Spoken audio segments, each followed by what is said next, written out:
Going to be against a couple of strikers, James Waring and Jerome Turkan. James Waring, of course, it's well documented that this is a man who is very successful in boxing, IBF cruiserweight champion back in 1991, and of course the discipline for the Frenchman is Savate. No fighting style has ever produced more legends than boxing. Stand back for the sweet science.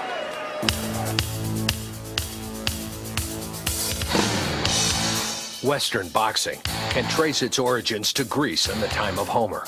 However, boxing owes much of its present form to its development in Europe and America beginning in the late 1800s.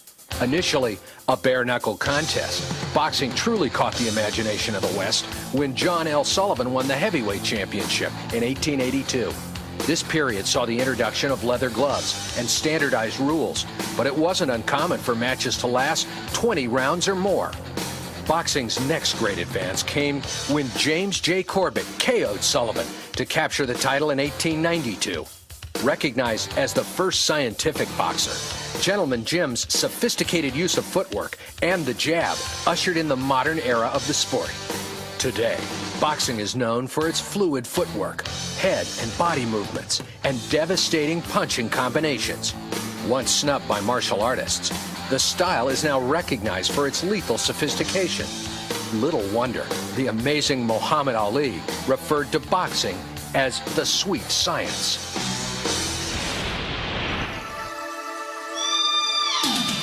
Some historians believe Savate grew out of French sailors' exposure to the Asian arts in the Orient. Others contend it was spawned by an informal punishment administered in Napoleon's army. Offending soldiers literally had la savate, or the old shoe applied to their backsides, in the form of harsh kicks. These soldiers, in turn, may have started the practice of arrogantly kicking pesky civilians in the legs or torso. Speculation aside, by the early 1800s, Parisian toughs were settling arguments with their feet instead of their hands. Savate kicking stresses speed and accuracy over power. The leg is often launched straight from the floor with little preliminary chambering. Though known for its elegance and precision, Savate still packs a wallop. During a visit to France in the late 1880s, the legendary heavyweight champion of the world, John L. Sullivan, was knocked flat on his back by the feet of a saboteur. Indeed, the art of Savate is quite a kick.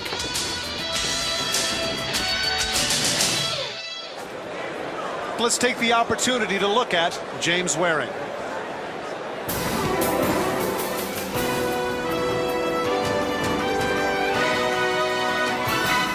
James Jr. Waring is everybody's natural athlete. At 37, this 6'3", 218-pound martial artist holds 4 championship titles in full-contact karate and a world title in professional boxing. He was recently inducted into Eastern Illinois University's Football Hall of Fame. But his most famous accomplishment took place in the boxing ring. On September 7, 1991, James knocked out his opponent in 24 seconds of the first round to capture the IBF World Cruiserweight crown. That's the fastest knockout in a world title bout ever. Before that fight ever happened, I had a dream. And in the dream I had, a man figure came out, and he handed me the world title IBF belt. I mean, I say that I won in 24 seconds, but I never take credit of that fight. I give that fight to God. Today, he owns and operates James Waring's World Championship Boxing, Kickboxing, and Fitness Center in Miami. He takes great pride in his students and oversees the instruction of all classes. I'm proud of them. I know each one of my students, I know each one of them. I know, when I first started, when they didn't know nothing at all, and now I see them with a nice smile and glow. It makes me feel good.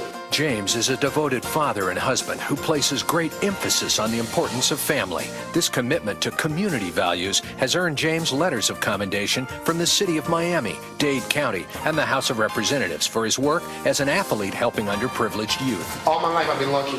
I've been lucky around good people, positive people that want good things that happen to me. In preparing for the WCC, James says he's simply honing the boxing skills he's always possessed. But now I walk in the ring, it's all over. I'm there now. I want the glory. I love the glory. And I'm an athlete. Anything I do in my lifetime, I want to be the best. The question is, can a guy this nice find the fury to triumph in the WCC? What a tremendous athlete, not just in football, then he went into regular boxing, did some kickboxing, and now he is a part of the World Combat Championships. Take a look at that legitimate record there, 37-4-2, 31 KOs. As we mentioned earlier, IBF World Cruiserweight Champion back in 1991. Now let's give ourselves a chance to take a look at his opponent, Jerome Turkan.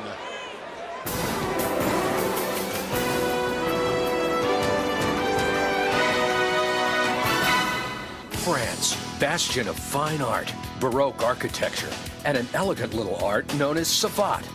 Jerome Turkan is a connoisseur of all three. He says that it was the dynamic, flashy technique of Savate which appealed to him.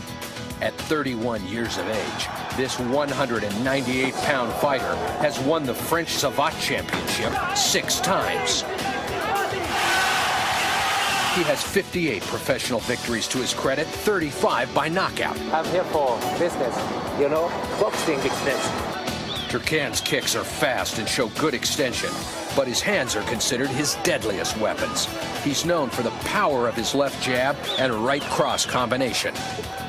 Turkan likes to think of himself as a fighter's fighter. He says his heart and courage are his greatest attributes. He vows never to give up, claiming his opponent will have to knock him out to win. But his friends and family say there's a sweet side to Jerome. They say he's a nice guy, really, a very nice guy. Gentle, warm, good sense of humor. His wife Angie's quick to point out Jerome's sensitivity and patience. To hear them tell it, Jerome Turkan wouldn't hurt a fly. Still, they do admit that maybe it is good to stay on his good side. After all, as Jerome likes to say, nice guys finish fast. 6-time French champion in the discipline of Savate. He is in for a battle against James Waring. Bob, you have to figure that here's a situation where 2 stand-up fighters are going to see a lot of punches and kicks. No question about it, of course, with James Waring, who's an ex-world boxer, ex-world boxing cruiserweight champion. He's a dangerous puncher, there's no question about it. And Jerome Turkan is a devastating kicker who also says he's a good puncher. I expect the difference in this match to be the leg kicks from Jerome Turkan. That's what I would expect. Ray, one of the things that stands out here, the Cruiserweight Championship for Waring. Is that going to mean anything tonight? Yes, James knows how to throw good punches, straight punches, and hard punches, and put his body behind it. But I'm going to tell you, always in the fight business, we always say it's a young man's game. James is 38 years old. That's going to work against him, I think. Well, of course, unless you're George Foreman. Here we get a chance to look at the tail of the tape. As you mentioned, 38 years young. I'm 39, doggone you. 38 years young next month. Both 6'3", and about a 20-pound weight advantage for Waring, but I really don't see that as a big issue. All right, guys, I want you to 2 minutes on the floor, 22-minute match. There is no grappling. There is no submission. You understand? Do you understand? All right, back to your corner, please. Back to your corner, please. Tom, I have to wonder, you know, at the top of the show, you mentioned that Turkan is one of the favorites. Still feel that way? Absolutely, Tom. This guy kicks as well as with his feet, as well as he throws punches with his hands. He's very quick, and he really wants to make a name for himself in this tournament. Bob, how do you think the discipline of Savate figures in here tonight? Well, I think the Muay Thai part of Jerome's training will play a more important part than the Savate's, and Savate's amateur, Muay Thai's professional. But certainly the combination of his training is going to be very important. It really gets down to Turkan's more of a kicker by reputation, and certainly we know James Waring is a puncher. Ray, we know that James is a puncher, but punchers have not worked out so well thus far in these events. No, they've got themselves in a bit of trouble. But I believe James can time, and this is what a fighter, where the fighting experience comes in. If you can time Jerome Turkan coming in and drop a right hand on him, that will be to his benefit. Well, you saw right there, Turkan showed the quickness of his feet. Waring trying to do a little grappling here, and a mistake on the part of Turkan. Bobby gave him his back. Absolutely. Now the advantage here is that neither one of these guys are grapplers. They don't have grappling experience, so it's not so dangerous. I was going to say that, Bob, right before you did, you can see the experience of James Waring, that he didn't know what to do with him when he got behind him. Exactly. One of the things that Turkan has done early on is kick the legs of Waring, and initially you're thinking to yourself, Tom, big deal, why do you kick the legs? But that can sap your energy over the long haul. Absolutely, and you keep wearing that, you wear down those legs, and those kicks, if they're placed in the right way, can be devastating. Not only do they wear the legs down, but they can create a lot of pain and bruises, and when your wheels hurt, you can't move around as quickly. See, Turkan said that his strategy would be to beat on the legs of James Waring until he felt he had him where he was immobilized, and then he would go to his hands. That was his strategy. We'll see how well he executes it. Well, you can sense a little anticipation with the crowd. They're used to such action-filled, bloody fights up to this point, but right now that hasn't occurred. No, not at all. And again, I think Turkan is doing the right thing. James Waring his legs. He's 38 years old, and those are 38-year-old legs. That will be to a disadvantage. As I said, it's a young man's sport. Tom, are you anticipating the fact that this could go longer than the other matches? Nice I'd say yes, just because they're fighting at further away from each other, and I think that would lend itself to that kind of a thing. Oh, big right hand by James Waring. Good right hand. And he's going down. Remember, it cannot be by submission. It looked like he might have tapped out. Okay. He called it off. Wow. I thought he tapped out sooner. It looked to me like he tapped out sooner. But James Waring is the man. And why he's pointing at me, I have no idea. He wants you next. He wants you next. I'm staying here, Ray. He didn't get you at 79 in training camp. He wants you now. I'm staying here, Ray. What a punch.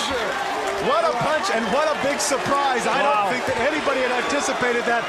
Quick right hand by Waring ends the fight. That cut him too, Todd. His right eye.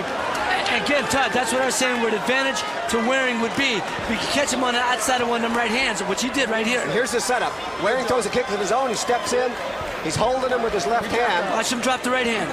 And he drops the right hand right across the forehead. Good job. But that's not the one that put him out.